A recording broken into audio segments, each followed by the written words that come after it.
Centerna aphaba Luchingba ma haplaktrabasu lairiba ruling ki legislator singi Maraktagi Luchingba ma Khallaga Athubada Leingak ama Semnaba Hotnari haina Keirao AC ki MLA L Rameshwar na phongdorakli. Ngasi kurai ahonggaida nauna saba mitei sanglen sangaba gi thoramda sarug yaba lakhiba MLA Rameshwar na paumi singda hai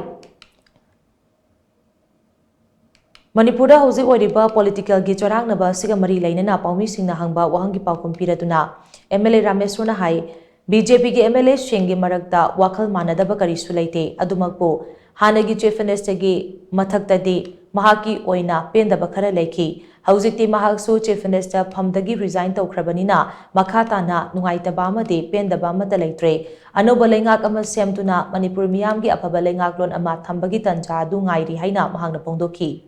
Anoba Luchingba khanbagi matangda palladuna mahakna makhatana hai BJP asi achoba party ama oibanina Centerna Manipur gi tamak aphaba Luchingba ama soidana haplakani haibagi thajaba lei karigumba haplaktre hairagasu lairiba legislator singi maraktagi Luchingba ama Khallaga anoba leingak ama semnaba khonagani starasida thamliba president rule asi lauthokhinaba BJP gi legislator singna party gi president katanari MLA ama oina hauzik oiriba Manipur gi phibam asida leingak ama leibagi tangai fadaba chauna lei BJP gi legislator sing punna anoba leingak ama semnaba center amadi mari leinaba singda taknari haina mahangna makhatana phongdokhi Hojik lai lebak session da koi sarkar ama lai mathau taina khalakanda koi maroi nahasna pulakanda ko yam kana honajari koi athu matam sarkar senaba center amari highway ab jaga sin koi honari haitar athu matam da koi piaji koi thambidana ba haire duga nan makta koi kasingda koi angang volunteer moi kun ga to phabado lauthon da koi samaga da mahing tum dana kana honajai makhatana su koi gi laiba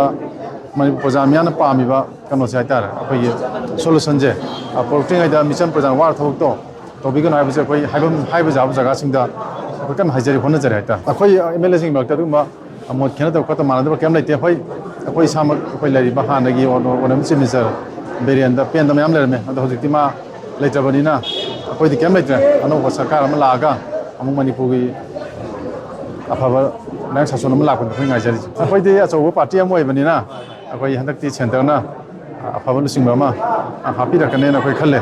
adu kari ma hapak tragasu koi MLA sing pulakanda ko koi makte am khallaga achuma dum sakale no honagane ajai manu myam thamjari